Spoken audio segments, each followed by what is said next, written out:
Rupert Sheldrake needs no introduction. He's an author and a researcher in the field of parapsychology with a PhD from Cambridge in biochemistry. This channel is dedicated to conversations around theories of everything, consciousness, free will, God, and topics that are cognate to that. It's also about putting a spotlight on those who I don't think get as much credit as they should. And you can see my John Moffat interview as an example of that. Now, Rupert has plenty of credit. He's done many TED Talks. But there is one aspect which I find a significant shame. It's unfair that Rupert has been mischaracterized and that even I have had false views about him because of what I read online that I thought was legitimate but wasn't. We get to this specific issue toward the latter half of the conversation. However, unfortunately, my video nor Peter Glino's, who's my colleague, neither his video, recorded. Either way, this is an important issue. Enjoy. Why do you think physicists, particularly theoretical physicists, don't listen to you? What's going on? Why aren't these ideas taken seriously? Your ideas? Well, I'm primarily a biologist, so I mean, the question would be better directed to biologists than physicists. Well, the fact is that what I'm putting forward are views which are considered by some to be heretical. I'm trying to find models and ways of doing science that go beyond the dogmas of mechanistic materialism. Now, that is inevitably controversial because that is still the dominant orthodoxy or paradigm. And there are a lot of people who have a heavy investment in it, particularly militant atheists. This is their worldview, their belief system. And I'm trying to show the way to a broader and more inclusive, and I think more interesting kind of science, which is the point of my relatively recent book, Science Set Free, which has just come out in a new edition in Britain called The Science Delusion in Britain. So it's not true that everyone has a problem with it. I have a lot of friends within the scientific world. It's just that most of them keep their heads beneath the parapet because anyone who advocates uncontroversial views in science is worried about endangering their career, losing their grants, etc., etc. But in the scientific world, there are lots of people who have much more open-minded views than you'd gather from listening to science popularizers. There is a sense that this paradigm of this mechanism, the universe as a mechanism, this materialism, is a cultural phenomena, sort of a scientific paradigm that will have maybe an expiration date, something along the lines of Thomas Kuhn's scientific revolutions, and that we are maybe seeing an era that might come to an end. I'm curious what you think will cause that era to come to an end. And if we could, throughout the interview, could we touch on whether or not this universal view of the universe as a machine is historically grounded? What was the view that peoples had before this sort of mechanism to the universe, this mechanistic view of the universe? Well, I mean, the history of science, a subject I've studied, and it helps a lot in thinking about this, shows that in medieval Europe, I mean, science grew up in Europe, so we're looking primarily at European history if we're looking at modern science. And of course, it grew up in the Islamic world and in India and in China in different ways, but science as we now know it grew out of its European roots, primarily. And in medieval Europe, the general worldview was a kind of Christian animism. Nature was alive, living organisms were truly alive, the Earth was a living being, Mother Earth, the stars and the planets were intelligences. There was living beings with souls and intelligence. The whole cosmos had a soul. And animals and plants had souls. Even magnets had souls. That we lived in an animated world. And the reason we call animals animals is because the Latin word for soul is anima. They're beings with souls. So what the mechanistic revolution in the 17th century did was to say, no, this is completely wrong. This is just superstitious stuff. The world isn't made up of living beings. It's made up of inanimate matter that works in a machine-like way. And the stars and planets are not alive in any way. They're just inanimate. And animals and plants are just machines, and so are we. That was the mechanistic revolution. And that has given us modern science as we know it. But this was built in from the beginning, the idea that nature's dead, inanimate, and mechanical. So you mentioned this idea of the superstitious. In the Western European context, there's this divide between the supernatural and the natural. And this divide sort of comes along with the evolution of Western theology. But there's a professor by the name of Howell who writes on the supernatural as understood by members of the Ojibwe, a native group in North America. And he writes that the appellation of supernatural persons, if applied to characters in the midst of the Northern Ojibwe people, is completely misleading, if no other reason than the fact that the concept of the supernatural presupposes the concept of the natural. The latter is not present in Ojibwe thought. Because an understanding of the supernatural is predicated on an understanding of the natural, a very ancient Hellenic concept, more primitive societies, if you would, primitive in quotes, lack this natural-supernatural divide. Considering that our science grew out of this divide between, oh, here's the natural, where, you know, we have turnips and mycorrhizal fungi and forests and things, and then there's the supernatural, demons, angels, consciousness. Do you feel that this is a sort of false divide, and that the time will come where this natural and supernatural will collapse, the material and the conscious? Oh, absolutely. I think it's a false divide, and I think we're already coming out of it. The divide occurred essentially in the 17th century, and before that, in the Middle Ages in Europe, the form of theology that was dominant, for example, in St. Thomas Aquinas, didn't have the supernatural as a separate category. God was in nature. The whole of nature was animated by the divine, and the whole of nature was motivated to move towards the divine. God was in nature, nature was in God. And there just wasn't that division. But the mechanistic theory of Descartes created that division quite explicitly. I mean, that's why it's called Cartesian dualism. And what Descartes said is the whole of nature is a mechanical, machine-like, inanimate. But there's also consciousness. And consciousness has three categories: God, angels and demons and things, and spirits, and human minds. And human minds are the only conscious things in the natural world, mysteriously interacting with brains, he thought, in the pineal gland. And all of the rest, God, angels, and demons and spirits, are supernatural. They're outside or beyond nature. So that created this dualistic split, which has underlain Western thought since the 17th century. And in the 19th century, there was a kind of rebellion against it from two sides by idealist philosophers on the one hand, who said, no, we don't want two things, consciousness and matter. We just want one thing, consciousness, and matter's sort of dumbed down mind. That's the idealist philosophy. But the other side became predominant materialists, who said there aren't two things, matter and consciousness. There's only one thing, matter. That's what materialism is, the doctrine that matter is the only reality. Therefore, God and angels and spirits and demons simply don't exist. This whole supernatural realm is pure mumbo-jumbo imagination and superstition. And the only thing left of that realm in this view of nature was the human mind. Then the human mind has to become simply an emergent phenomenon from human brains created by physical processes inside the head. And so materialism creates, it has a view of the universe as being completely non-conscious and mechanical. And the very existence of human consciousness is a terrible embarrassment for materialism. We ought not to be conscious. And in fact, materialist philosophers have spent at the later part of the 20th century, and they're still trying to do it now, trying to prove that we're not conscious, or that if we are, the consciousness doesn't actually do anything.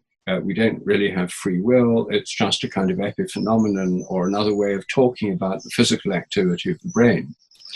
So I think that this worldview, which is what we've all been brought up with and which we've exported to the rest of the world, the same worldview is taught in schools in China, India, South America, Africa, everywhere nowadays. because of the prestige and the successes of science and technology. I think we're emerging out of it, and that's the whole point of my book, Science Set Free. I take the 10 dogmas of contemporary science and show how actually science itself is growing out of them, is showing us the way out of them. And for example, the dogma that our minds are nothing but our brains, the activity of our brains, that's being challenged in several ways even today within the academic and scientific world, partly through the implausibility of the materialist worldview, partly through the intractability of the hard problem.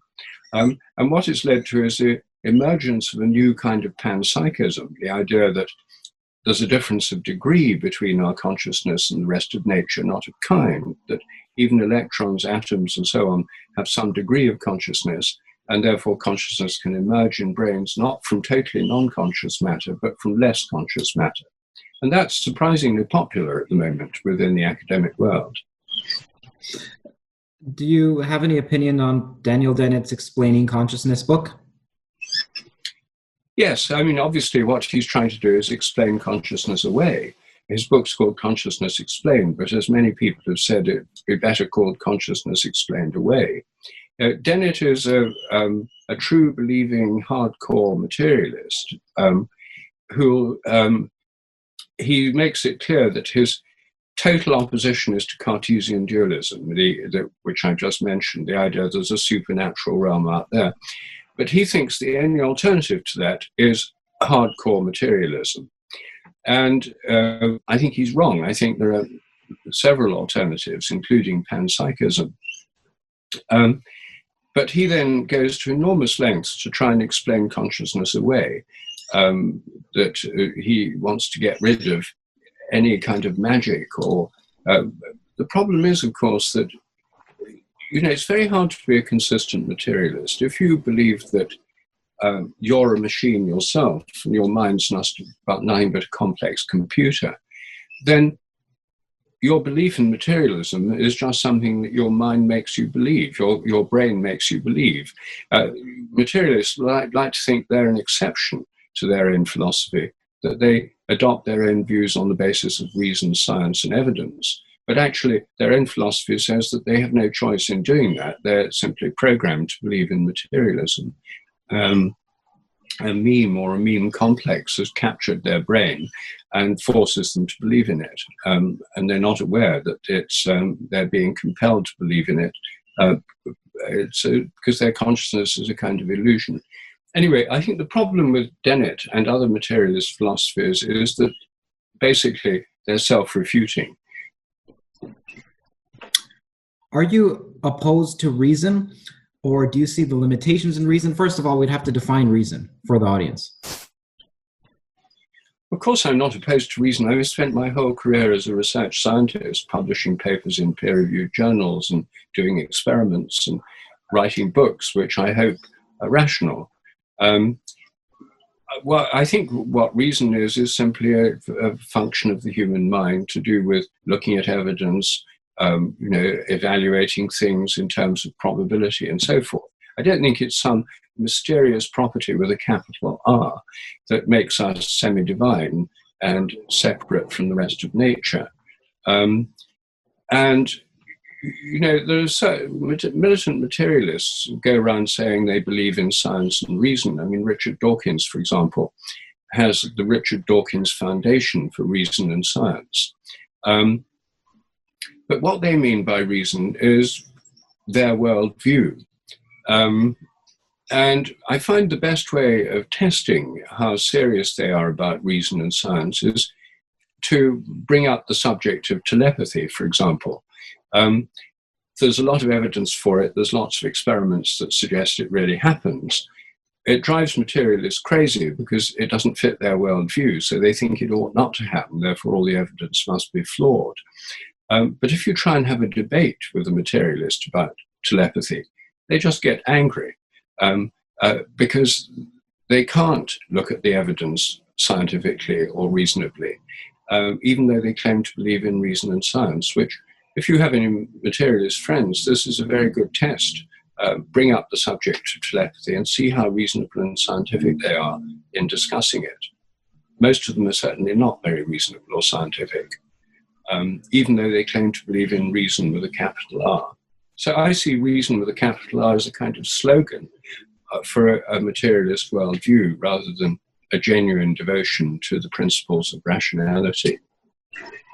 So you mentioned panpsychism. Does that have a role in relation to your belief in a telepathy between organisms, between life?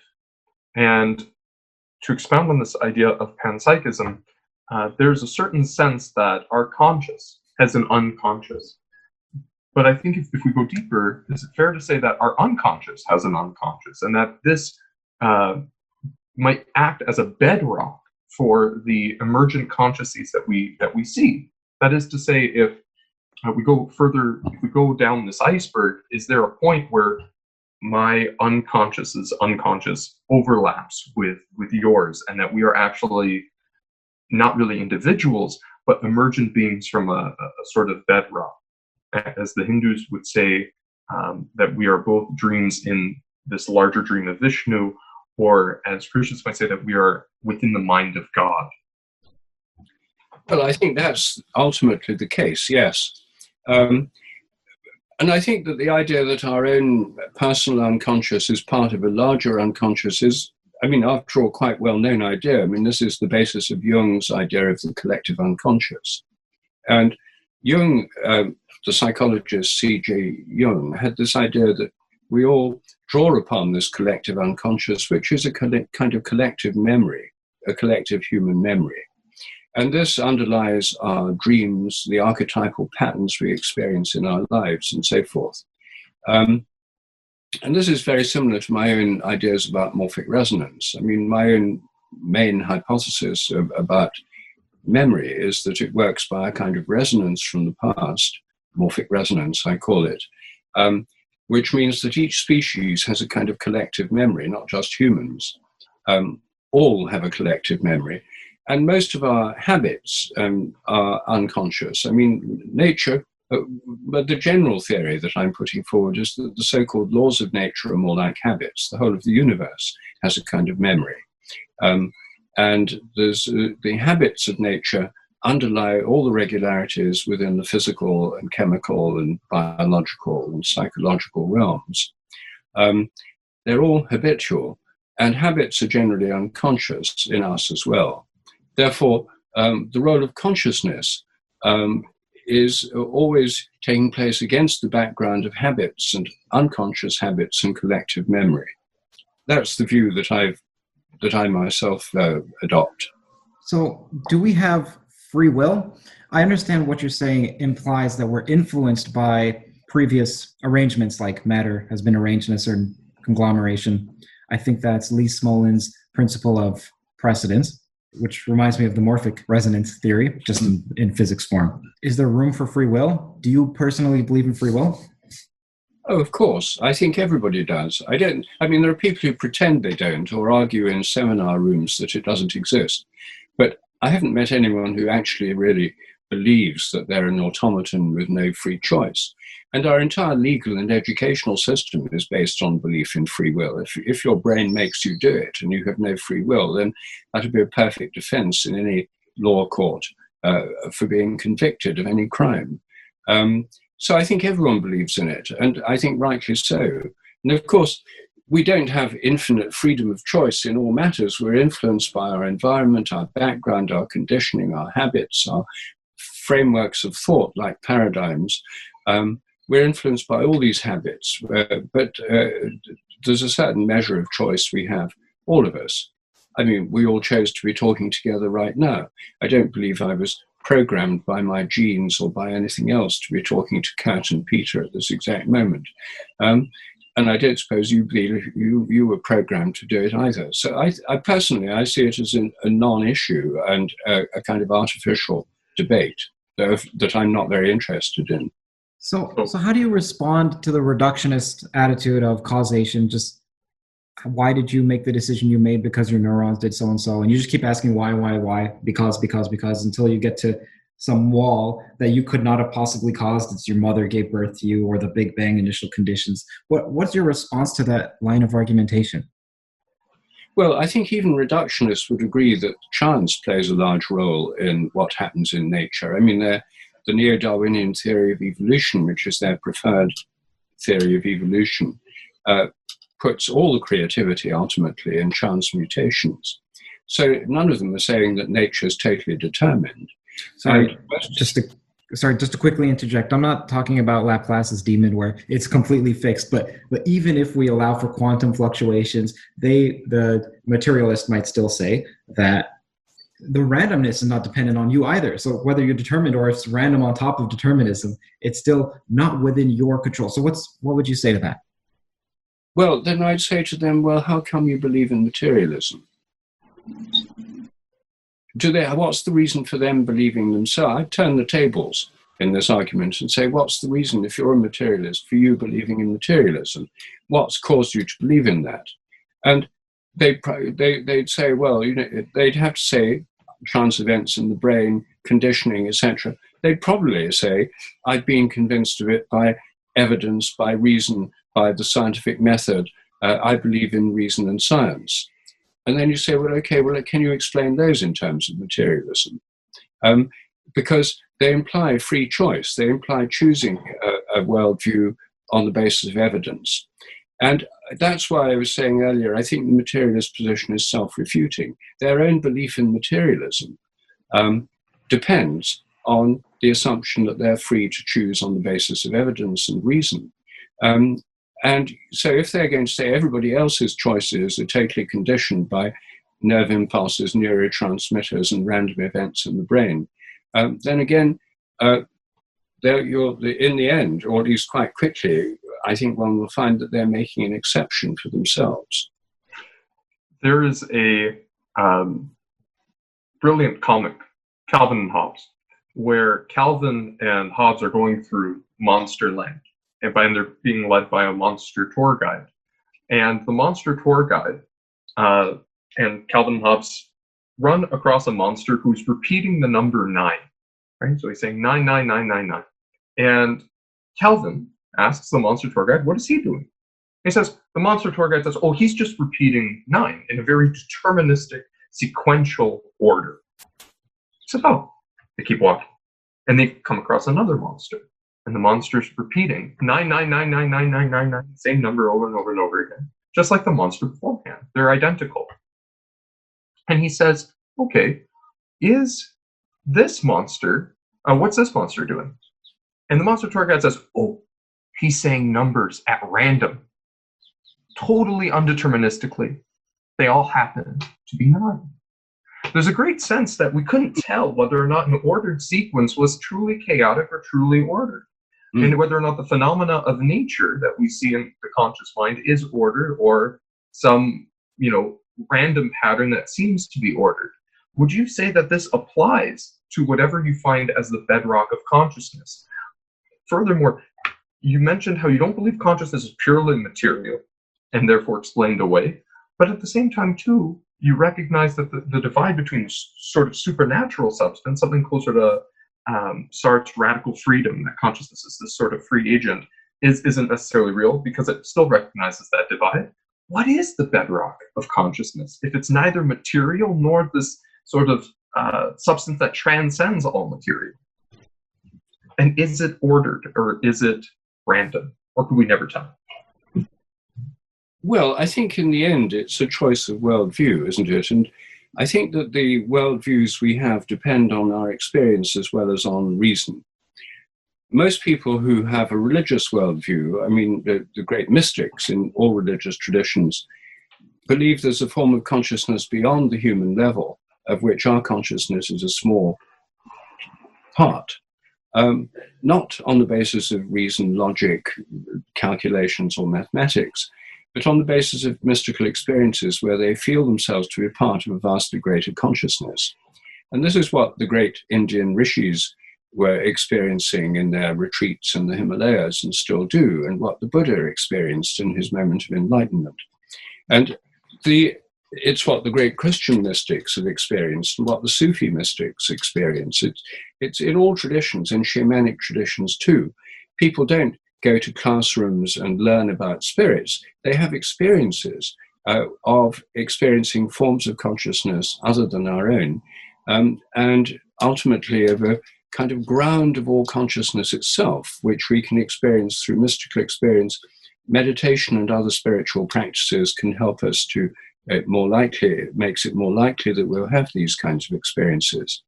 These tell us, if we listen to and pay attention to our own experience, if we have these experiences, there's a greater form of consciousness of which our own minds are part. And anyone who has that worldview, which is the worldview of all the world's religions, and almost everyone who's got a kind of spiritual worldview takes the view that consciousness underlies the universe, and our own consciousness is part of that, a kind of fractal version of that ultimate consciousness. Then anyone who takes that view would see the universe in a different way from someone who starts from a materialist assumption. Materialism, after all, isn't based on experience. It's a purely intellectual theory that denies other forms of consciousness. That's its first step. Its first move is to say, by definition, there are no forms of consciousness outside the universe or within the universe. Everything is made of unconscious matter. And insofar as we are conscious, then it's just a product of our material brain activity. That's their worldview. And it's a belief system, and people who are deeply embedded in it are resistant to any evidence that would take them beyond it.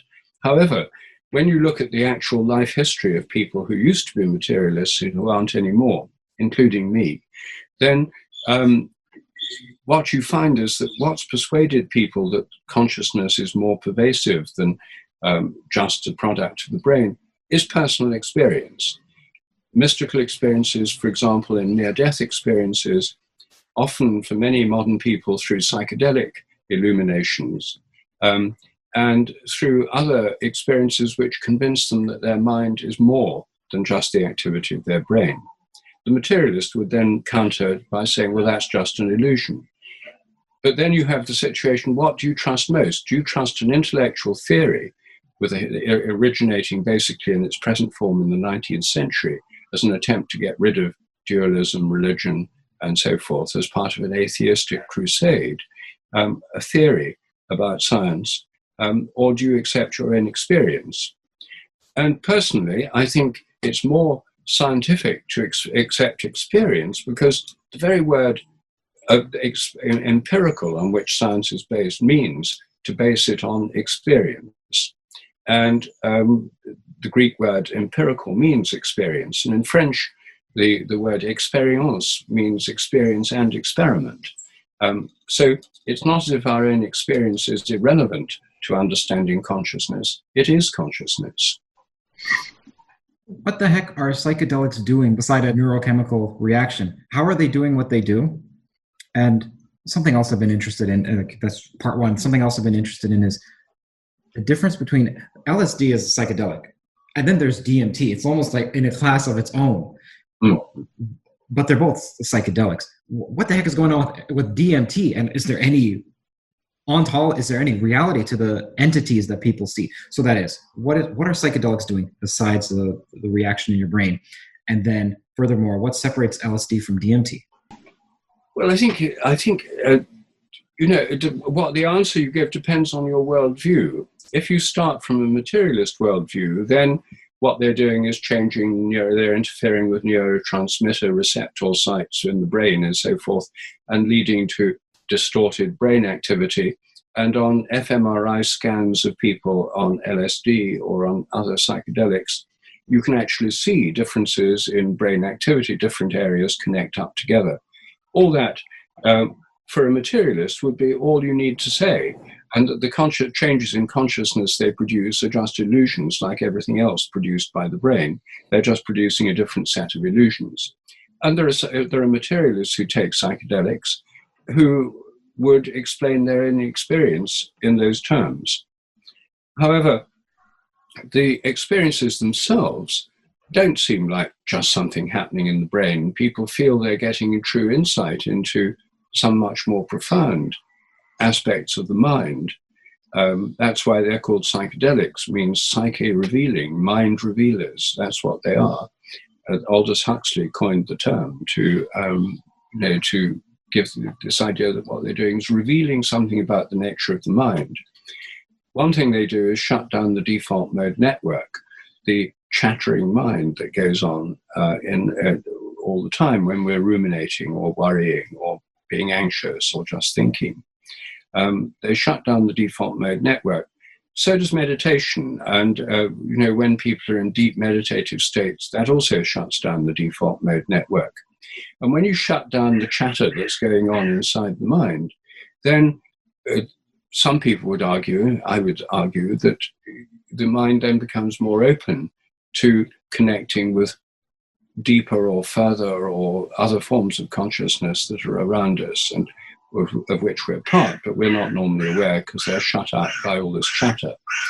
Just like you can see people in beautiful landscapes who just are completely unaware of the landscape because they're busy doing Facebook on their smartphone or something. Their mind is completely occupied by this foreground of chatter and distraction. And some would argue that psychedelics shut out this distraction, which other methods can do too, like near-death experiences through trauma and meditation and so forth, other spiritual practices. And opens up to seeing things that are there all the time, but which we don't normally see or experience. So that's the worldview of people who take a more spiritual interpretation of these. But, again, you're going to come back to what people's worldviews are, the way they interpret what about your worldview? How do you see it? Well, I see it in terms of wider forms of consciousness to which we can gain access. And I think that with visionary substances like LSD and ayahuasca, where many people have visual experiences, I think what they do is open up the realm of the imagination. We have this imaginal realm anyway. Every night when we dream, we're creating scenes that aren't the same as reality, that are in some sense illusory.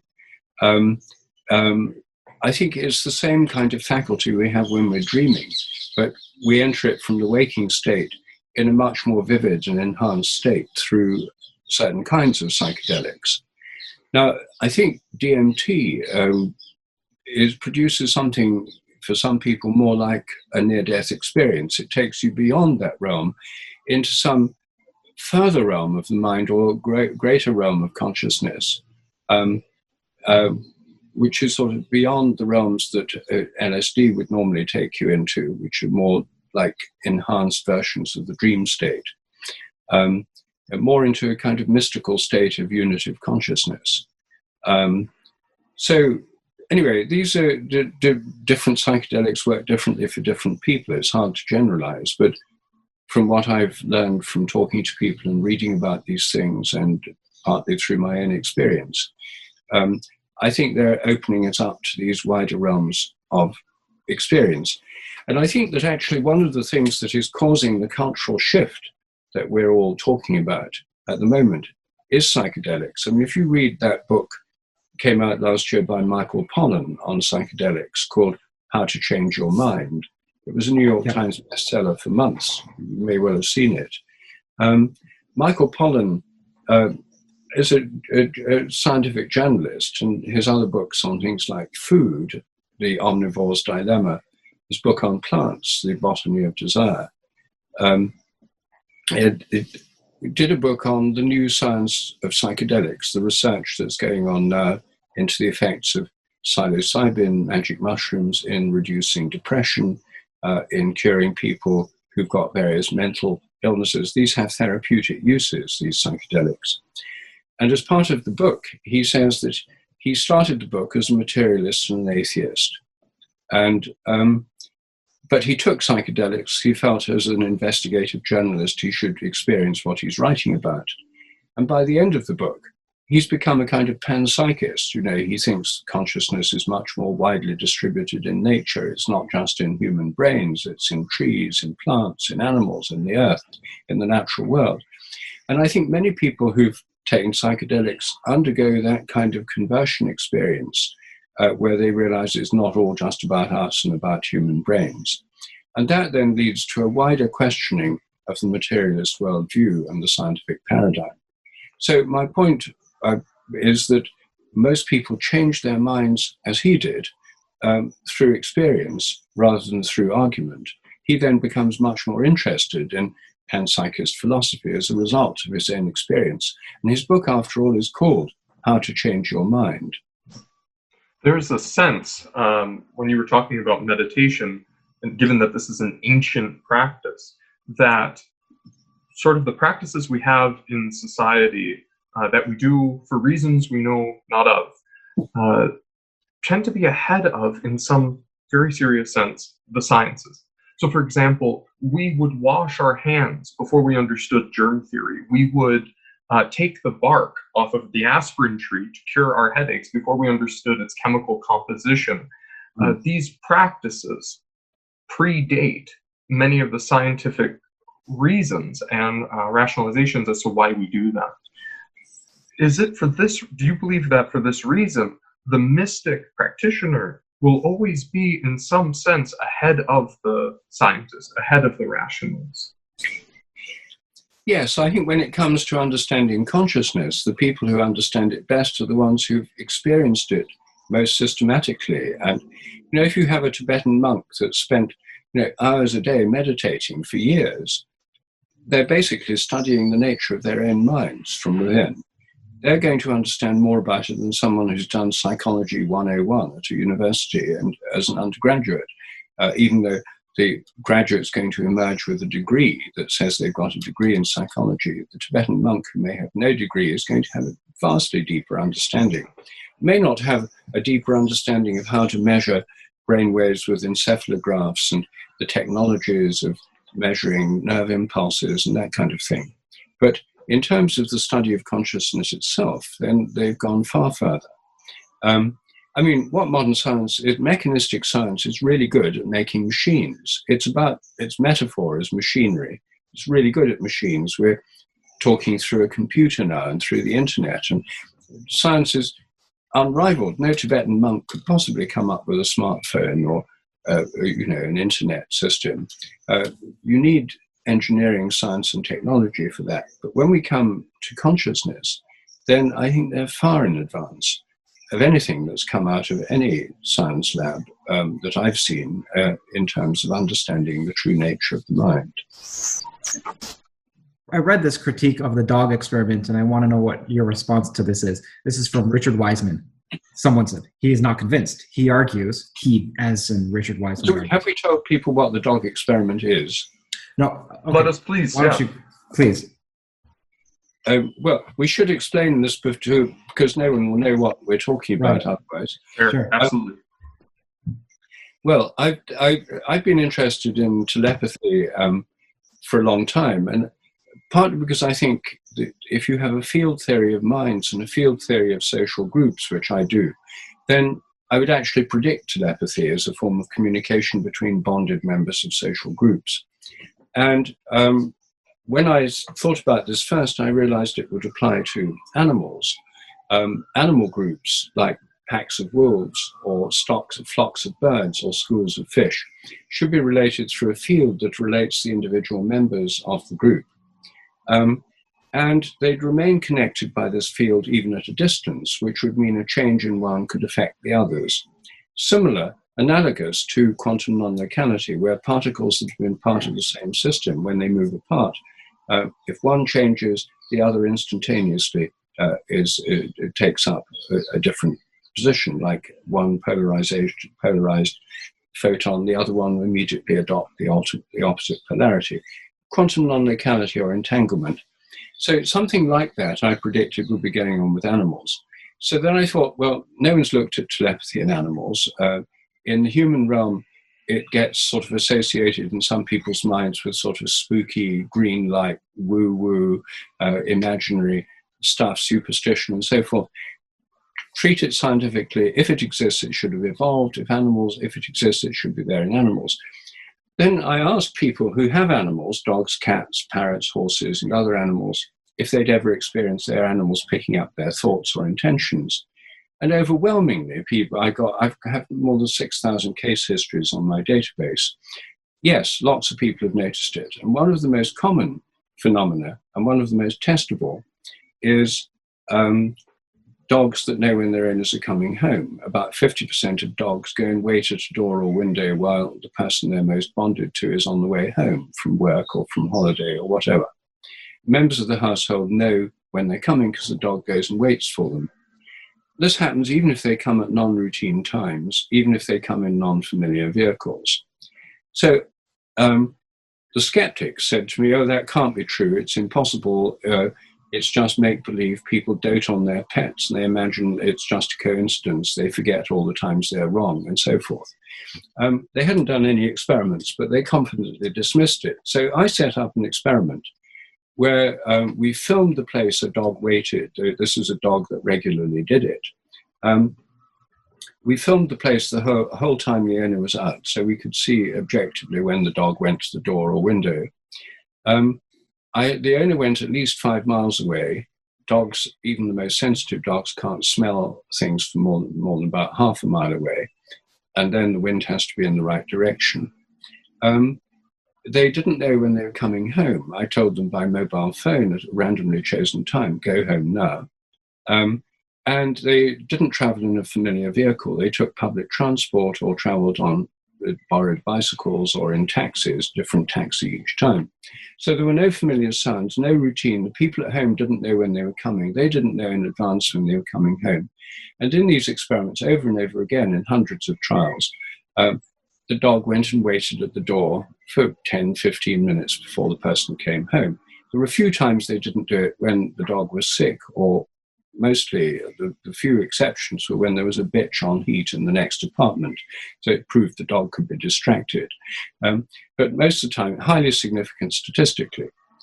I then appeared on a TV program in Britain that described this research, and they showed one of these experiments. Richard Wiseman is a hardcore materialist atheist skeptic type. He's a member of the Committee for Skeptical Inquiry, a militant campaigning skeptic. So he criticized it, saying, oh, it's just routine and they hear the car sounds. And I'd already explained, that's the first thing we thought of. We spent a year doing hundreds of experiments showing it's not. But he's still on TV. He said, well, it's obviously just routine. So I invited him to do experiments with the dog himself. He did, with his own car, his own randomizing system. I lent him one of my cameras. He did 3 experiments with the dog in the same place I'd done it. In every one of them, the dog was waiting when she came home, the owner came home. It was at the window 78% of the time when she was on the way home of that period. 78% was at the window. When she wasn't coming home, it was at the window an average of 4% of the time. It occasionally went to look at passing cats, as it did in my experiments. And to my astonishment, Wiseman then appeared on television and in the media to saying he'd refuted the psychic dog phenomenon, that the dog had gone to the window before she came home, and therefore it had failed the test. And when I pointed out to him that actually, after his supposed failing of the test, when it had gone to the window for some other reason, not waiting, just going for a brief visit, that look at the rest of his own data, and they showed this massive effect, statistically significant. He said, oh, you can't look at that data. That's reading data, patterns into the data after the dog's already failed the test. And now, everyone who's looked at Richard Wiseman's analysis of the data and who's looked at his data, it's now been discussed in several books. There's a book called Randy's Prize about materialists and skeptics. There's a book called Heretics by somebody who interviewed Wiseman and went into this whole story. It's become a classic case of skeptical treatment of evidence and distortion of what went on. So, I mean, read me what he said, and I'll tell you in this context what it's about. Sure. I'll paraphrase for brevity. He essentially said that it's not surprising that the dog would be on the porch before it comes home, because the longer the owner is away, the more likely the dog is to wait on the porch. And it's more evidence of the dog anticipating the arrival of the owner instead of knowing through through psychic abilities. And then he goes on further to criticize that your work hasn't been peer-reviewed in peer-reviewed journals, but only in books, and that this means that your methodology has not been fully described, making it difficult to properly assess the validity of the methodology. Well, you see, unfortunately, this is a perfect example of lying and deception. And his PhD thesis was on deception, the psychology of deception. He's a magician. He's a skilled deceiver. And let me explain why that's deceptive. First of all, the dog doesn't go to the window more and more as time goes on. We did control experiments where the owner didn't come home at all during the whole experimental period of more than 4 hours. And it doesn't go. It's just more or less a flat line. He knows that. He's seen the graphs. I've shown him the data. Secondly, all the data from these experiments is published in peer-reviewed journals, and it's all on my website. You can actually see PDFs of the papers in peer-reviewed journals. Website, sheldrake.org, research section, unexplained animal powers, telepathy with dogs, all the data, quantitative data there. There was a film done from an Austrian television company, which you can also see on my website, a skeptical science unit, where they showed this phenomenon very clearly. So it is in peer-reviewed journals. It has been subjected to scientific scrutiny. It has been done in the correct way. I have taken into account, the dog going to the window more and more. Wiseman's own data show this. And yet, you see, like you, reading if you read Wikipedia, which has been captured by skeptics, all the areas to do with me, psychic research, alternative medicine, they're all full of this kind of misinformation. So you're an open-minded chap. You want to find out about this. You go and look it up online, and that's what you find. The reality is completely different. And what we're seeing is, particularly with Wikipedia, is the defense of a materialist paradigm by the systematic and deliberate distortion of evidence, filtering out positive evidence, putting in snide, incorrect results, like sneering remarks like that. It's not in peer-reviewed journals, only in books. Absolutely untrue. And he knows it's untrue. I mean, he's seen my peer-reviewed papers. I mean, in private, when I talk to Richard Wiseman, he's a perfectly reasonable person. He's quite funny. But as soon as he gets onto his sort of podium as the media skeptic, it's astonishing that he can say things like that and get away with it. Well, he doesn't get away with it, actually. Look at a website called Skeptical About Skeptics, and you'll find a dossier on his deceptions in this and other areas. And there's also a video online which shows how he distorted the evidence about the dog experiment. There's clips from TV shows where he claims the dog just goes to the door over and over again, and it's showing the same footage twice in one case to create the illusion. And this has all been exposed over and over again, but you won't get to realize the expose, and if you look at things like Wikipedia, which, as I say, have been captured by groups of skeptical activists called guerrilla skeptics on Wikipedia and other activist groups. I mean, I'm not making this up. They have a website, guerrilla skeptics on Wikipedia. I'm not paranoid. But when I exposed the guerrilla skeptics on Wikipedia in a blog, 3 days later, they just took down my own biography page, and they've controlled it ever since. They stripped me of a PhD. They said I was a pseudoscientist. They removed all my academic qualifications. They stated I had no papers in peer-reviewed journals. A few people fought back and managed to get some of the most gross distortions corrected, but they're still in control of this biography page.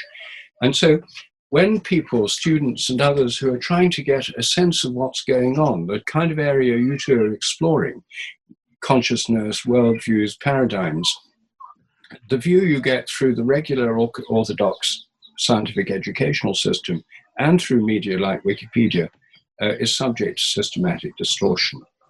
And I mean, that's just what happens when you have a paradigm. A paradigm is a worldview. People who believe in it think it's true. Anything that doesn't fit in with it is marginalized, treated as heresy, excluded. And that's what's happening. And that's just the way things are.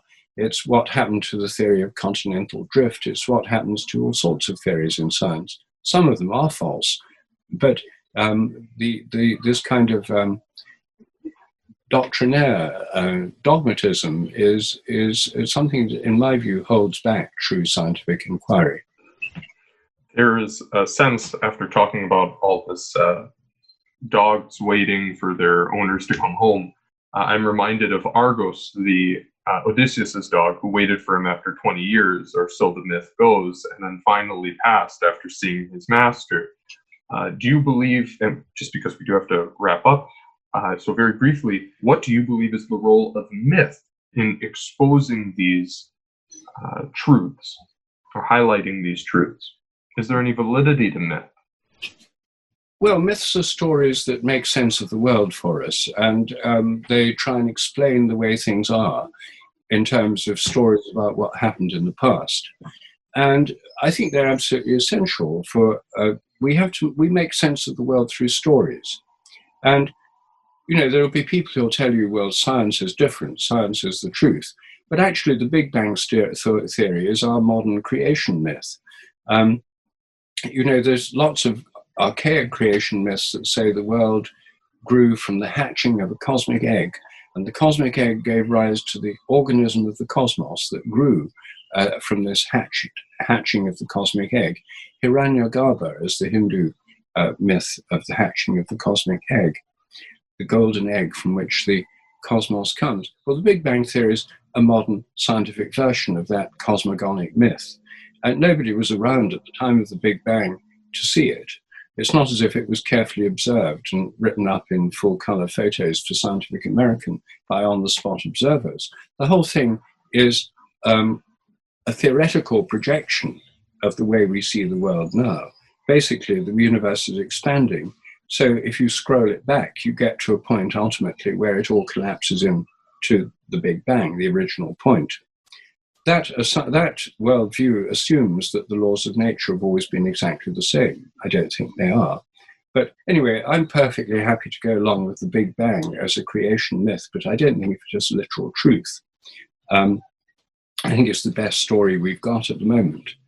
And, you know, there's a lot in science which has this storytelling aspect. I mean, the selfish gene story tells us that DNA controls life, and everything depends on this selfish gene, which is ruthless and competitive. And when you read Richard Dawkins on the subject, he's making up myths about DNA. It's not scientific language to say DNA is selfish and ruthless and competitive, and we're survival machines that genes are built to live in and stuff. This is all storytelling. It happens in that case, it's very bad storytelling, because genes have been grossly overrated, and we now know through the study of epigenetic inheritance that a lot of inheritance is not based simply on genes. There are other factors involved. So I would say we have to have stories, and some stories are better than others. And but it's not as if on the one hand you've got ancient myths which are sort of superstitions, and on the other hand you've got science which is true. That's an incredibly naive view. And most scientists who believe science is true are incredibly naive. You know, they think they have a superior belief system to everybody else. In fact, they don't even recognize they have a belief system. They think they know the truth. Everyone else has beliefs. Right. There's something called Lobb's theorem, which says that if you believe in your own consistency, you automatically become inconsistent, which is related to Gödel's incompleteness theorem. So, and also what I was saying earlier about the belief system of materialists, because their own belief system actually makes their own belief in materialism highly problematic. There is something to be said about scientists having their own, in a sense, dogmatism against religion and what they consider to be supernatural. So if you say, is there a creator? No. Is there someone pretty much watching us? No. Are we in the mind of God? No. Is it possible we're in a simulation? Yes. Well, we were created by that simulation, and in a sense, that simulation is watching. Well, what's the difference between they're willing to believe one because it's more palatable to the scientists? And furthermore, how do you decipher between evidence that is credible and evidence that is not credible? What is your epistemology in all of this? Okay, well, first the worldview thing. You see, I mean, I personally find the simulation theory pretty implausible because it implies the universe is a gigantic computer with some kind of programmers simulating things. I think that's such an anthropocentric metaphor. The whole mechanistic theory is anthropocentric. Only humans make machines, and only modern industrial civilizations are so obsessed with machinery that they can assume that the whole of the universe is nothing but machinery. It's unbelievably provincial, even though they think of it as supremely objective. And so this worldview of the simulation, it's plausible to people who believe in the mechanistic theory because it sounds technological and computer-based, and they're in favor of that. But basically, it's saying the same thing as one of the ancient Hindu myths, the idea that Vishnu lies down, the god Vishnu lies down to sleep, and he has a dream, and that dream is this universe, and we're within Vishnu's dream. And then eventually Vishnu wakes up, this universe disappears, and he lies down and dreams another universe. I mean, I much prefer that myth to the simulation myth. In the Vedas, sorry to interrupt, but in the Vedas, it is written that that thing breathless breathed by its own nature, right? And that the idea that the gods came after this world's creation, that they themselves not even know this world's creation. Would you say that this ties? Well, what I'd say is that the deepest views in Hindu and Christian and Islamic and other traditions and Jewish traditions, in Buddhist traditions, are that there's a kind of consciousness underlying all things from which things come. And we connect with that through meditation, through altered states of consciousness, through mystical experiences. We can have a direct connection with that realm. And that our models of reality, if you then say, well, the sun is a god or the moon's a goddess or something like that, these are human ways of modeling this reality, explaining it in terms of stories and myths.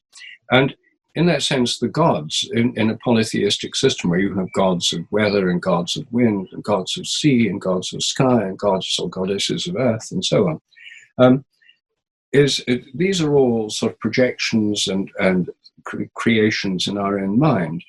But in all these systems, the idea is that underlying all these is a realm of consciousness, which you can call it God if you like, or you can call it ultimate emptiness or nirvana or whatever, or bliss or joy. Or I think the best way of thinking of it in the Hindu tradition is through this threefold division, Sat, Chit, Ananda, being, consciousness, bliss. I believe Joseph Campbell speaks about this. Yes, well, Campbell speaks about a whole range of different myths, but Sat Chit Ananda is a way of having a model of this ultimate consciousness, without saying God's a creator or a sort of man with a white beard who makes machinery. That's obviously a naive conception of God, and most atheists assume that people who believe in God have incredibly naive views. Most of them don't have such naive views. To add on to your point, in Orthodox iconography, normally the Father, i.e. God, is represented by a blue light, right? There's this understanding that you would never depict God as a man with a white beard, that this comes much later in the Western tradition, around the time of the Renaissance, this anthropomorphization of God. Yes. So I couldn't agree more, but please continue. And of course, in Judaism, there's a prohibition on making any images of God or the divine, because God's beyond all images, and in Islam as well. And so I think that if we actually take seriously what serious theologians and mystics within the world's religious traditions think about God, then it's nothing like what atheists portray them as thinking about God. The God atheist, I'm a Christian. I'm rooted in the mystical traditions of Christianity in my own thinking and worldview. But when I meet atheists and they tell me what they think I think, it bears no relation at all. They've got some kind of something they heard at Sunday school when they were 10, and they think that's what serious people think about God. it's like sort of dismissing science on the basis of a misunderstanding of something you heard in primary school. It's not even, so it doesn't even start as a serious discussion. When you look, very quickly, when you look at the new atheist movement and their critiques of the divine, their critiques of God, would you say that the misleading or the misunderstanding is based on this natural versus supernatural divide, i.e., we're in the material world where there's toast and mycorrhizal fungi and people, and then there's this supernatural place with God and demons and angels and werewolves and vampires and all the ludicrous nonsense that we can just sort of shove away, and that there's a fundamentally true reality?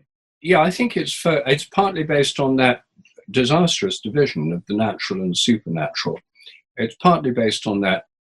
It's partly based on historical arguments. You know, religions have caused war and conflict, like the Inquisition and that sort of thing.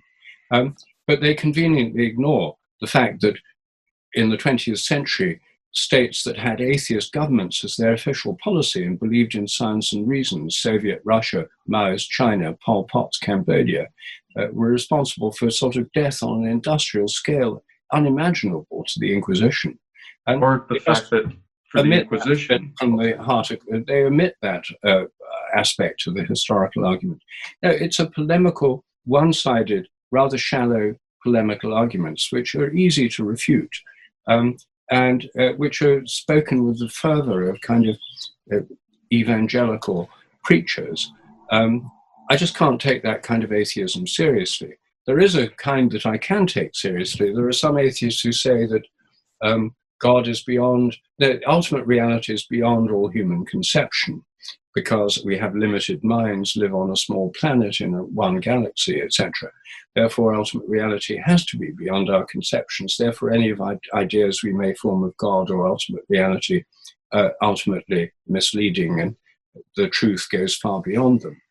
That's a kind of mystical atheism which actually is very similar to mystical theology. In the Orthodox tradition, the mainstream theology there, as you probably know, is called apophatic theology. And it's about not saying what God is. It says we can't say what God is. We can only say what God is not, because God's so far beyond our conception that we can't form a clear image. And so there's a certain kind of atheist which is very close to apophatic theology. And it would, John Gray, the English atheist writer, I would say was in that category. He wrote an excellent book called 7 Types of Atheism, which makes it much easier to understand where the different kinds of atheists are coming from. And the most superficial and trivial kind is the kind of Richard Dawkins' New Atheist type. But there are more serious atheist arguments, and his book is a wonderful introduction to them. Before I pass to Kirk, I just have one quick thing to say. This type of atheism does have ancient roots, right? Like Protagoras said, as for the gods, I cannot say either that they are or that they are not, nor how they are constituted in shape. There is so much that prevents knowledge of this kind, the unclarity of the subject and the shortness of human life. So that would be more like a kind of mystical type of atheist, that there's limits of our own minds mean that we can't form an adequate conception of the ultimate. Yes, and that has ancient roots. And as I say, in Buddhism, the Buddha makes it, the Buddhists refuse to talk about cosmology and stuff. The idea is the ultimate reality is beyond all our conceptions, and therefore the only thing to do is to meditate and experience it directly, rather than just talk about it. That won't get you anywhere. So some people call Buddhism atheistic, but it's not atheistic in the new atheist sense. It's atheistic in a sense that goes beyond the limitations of human thought. One of the most interesting aspects that I find about Jordan Peterson is that he's made religion sapid and unintelligible and to people who were formerly or even current atheists. What do you see as, how do you view that? And what do you like about the Petersonian approach, and what do you not like? I'm curious to know your thoughts.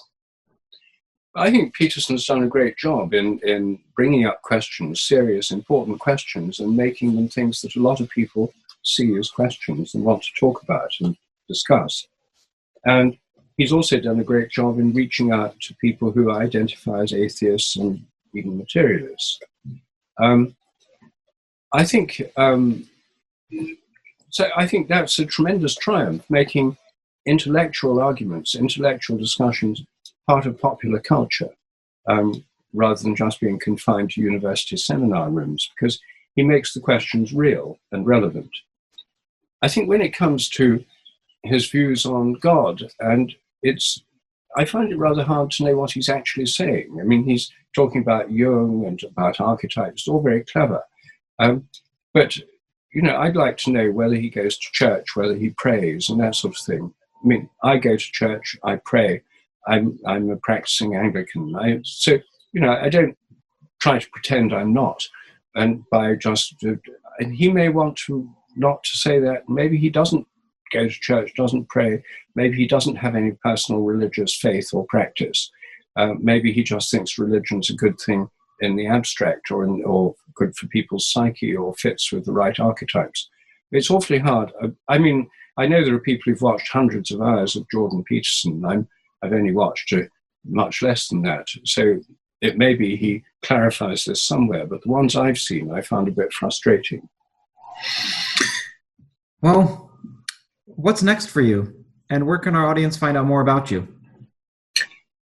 Well, anyone can find out more about me on my website, sheldrake.org, which links to my YouTube channel, where there are many videos and dialogues and discussions. And so there's plenty of information there. My book, Science Set Free, it summarizes my views about the need to go beyond materialistic science into a wider, more inclusive and holistic paradigm. My two most recent books where I try to bring together my scientific understanding of the world with spiritual practices. One is called Science and Spiritual Practices. It deals with 7 different spiritual practices, including meditation, gratitude, connecting with nature, and pilgrimage. And the most recent book, Ways to Go Beyond and Why They Work, is about 7 more spiritual practices, including sports, learning from animals, fasting, and spiritual openings through psychedelics, and the celebration of holy days and festivals. All of these are practices which can be done within or outside the framework of any particular religion. And now all of them are being studied scientifically in a way that brings science and spirituality into a complementary and mutually helpful relationship, rather than some kind of antagonistic slanging match, and that's much more constructive and helpful. Anyway, that's the theme of my most recent books. And as for what comes next, I'm using this period of enforced grounding in my home in London as actually I see it as a wonderful blessing, because I'm writing scientific papers now. I've got about 7 or 8 papers based on data from my experiments and other ideas which I've wanted to write out for years and have never had the time, and now I have. So talking of peer-reviewed journals, I'm now in full peer-reviewed journal mode. Finished one last week, I'm writing another right now. That's what I'm up to at the moment. Rupert, you're a pleasure to talk to, a pleasure to listen to. Thank you so much. Right, well, good luck. Good luck to both of you with your project and your inquiry. It's really important.